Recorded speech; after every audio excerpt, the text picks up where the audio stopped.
My next guest, an NPC bodybuilding and bikini champion. She and her husband started their business in 2010. I've got Aisha Prilozny of New York's Beauty and Beast Fitness LLC on radio for small business. Aisha, welcome to the show. Thank you for having me. Now, the first thing I want to do is ask you the name. That's a bold name, Beauty and Beast. Tell us the story behind it. It's interesting that you say that because my husband goes, I wonder who the beauty and I wonder who the beast is. So over the years, we've gone to question who the beast and the beauty and beast. But it was pretty simple, actually. Peter gets a lot of compliments on his form. Everybody that looks at me in the New York area says, oh my gosh, you must model or you must this. And I said, no, not quite. I'm a personal trainer. And it just kind of it came from that. We just thought it was catchy and it's fun. And everybody that hears it goes, oh, I love the name of your company. That is a great name. Peter, that's your husband, and you guys founded your business in 2010, correct? Correct. So tell us a little bit about what you were doing before you actually founded the business. Were you already involved in the personal fitness industry and the business was born out of that? Or, were you having to do like a lot of people, work another job and still try to figure out how to start your business from there? I've been in fitness. I was in fitness before we started the company. My former boss actually was the one that kind of got me pushed out the door saying, I think it's time for you to try to do something on your own. But I had run numerous gyms within the New York area, Long Island, Brooklyn. I know you had said that you're from there, so I kind of brought back memories. I haven't been to Brooklyn in a while, but there were a couple of health clubs in Brooklyn, one in Manhattan, and I was the fitness director and the personal training director. So from that, it was just a natural and comfortable transition into owning our own business. Wow. Do you think that having so much experience with running fitness centers and fitness clubs, do you think that helped you with getting your business started off the ground, or was it totally different from what you needed to learn to start your business up? Definitely the latter. You have no idea how difficult it is to start. I mean, you may, but if those out there that are listening, it is very frightening to say, you know what, I think I want to try to do this on my own. And then you go, well, how the heck will I do that? The next part of it is the experience. That helped a lot. The experience helped so much. Working with people, that's important. One-on-one contact, socializing, all of that's very, very important. And it helped so much. How to crunch numbers, how to hire, how to do all those things. That all helps. But the first part, as far as helping, that didn't happen. We pretty much went into our 401k, went into our checking, went into everything, any resources we had to start it. Wow. And, now that you mentioned the 401ks and the retirement plans that a lot of business owners dip into to start their business, reminded me of Fleetwood Hicks, owner of Billy Custom. He's been on radio for small business before, and he talked about how he was reaching into his 401k to run his business. Can you tell us the emotions or the feelings that go along with, in other words, almost kind of dipping into that safety net? Well, when you're young, you don't think so much about it. You just kind of go, it's all going to work out in the end. That's the way you think about it. That's the way you hope it will.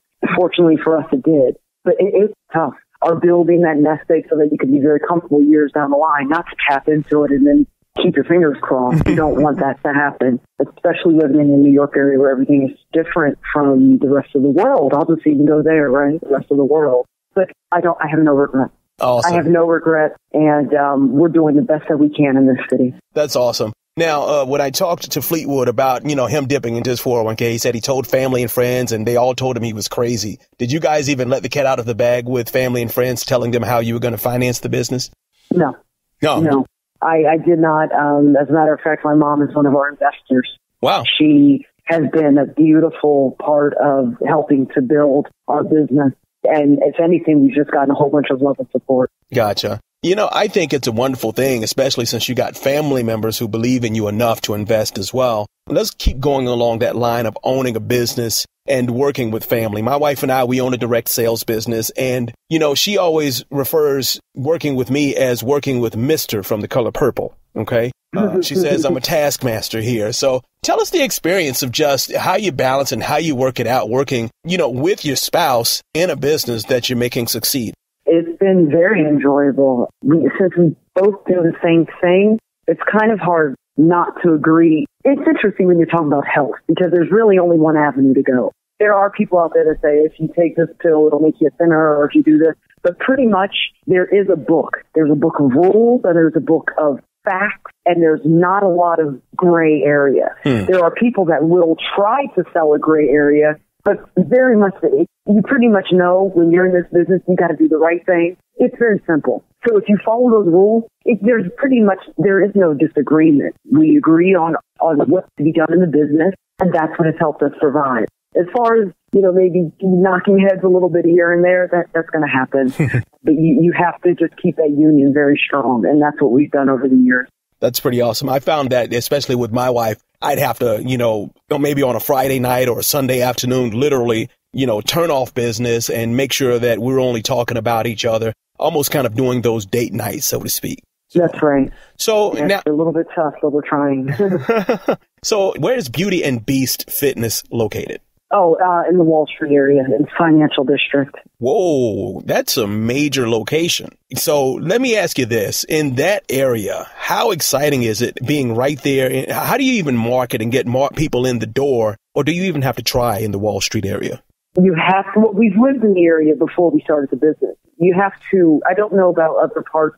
Please forgive me. I haven't opened up businesses in other parts of the world or the United States, so I can't really speak about someone that lives outside of New York. But for New Yorkers, a great thing to do if you plan to open up a business is to live in the area. Learn the people, learn the neighborhood, learn the businesses, how the businesses run, what are the prime times. You want to make sure that business revolves around that. And we lived in it long enough, many years before deciding to open, because we learned the area. We were familiar with everything. We built a client base down here already. It was an easy transition from there. That's pretty awesome. And, that's great advice. I think no matter where you're starting a business, we grew up in Florida, and pretty much Wall Street would probably get more traffic in an hour than we get all day in any city of Florida, But right. I think that's a pretty awesome, definitely a pretty awesome idea. You should know that area before you decide to put your money into it. Absolutely. So just in case you're just tuning in, we're talking to Aisha Prilazny of New York's Beauty and Beast Fitness. We've been on the line with her, and she's been giving us some great information when it comes to starting a business. Aisha, why don't you give the listeners a way to at least find out more information about Beauty and Beast Fitness? Welcome. If you're just tuning in, I am Aisha Prilazny. I'm one of the owners of Beauty and Beast Fitness. I've been a trainer for almost 2 decades. I ran health clubs before. And it's very easy to contact us. It's just, if you ever want to reach out, if you ever want to speak to us, if you have any questions at all, nothing is too small. But you just go to www.beautyandbeastfitness.com. Express any questions, even if it's just, I heard you on the radio and I just wanted to say, hey. all of that is good because we're friends. Everyone is friends. If you're in the area and you would like to stop by and visit anytime, our arms are always open to you. Awesome. Aisha Prilazny of Beauty and Beast Fitness, thank you for taking your time out on Radio for Small Business. Thank you.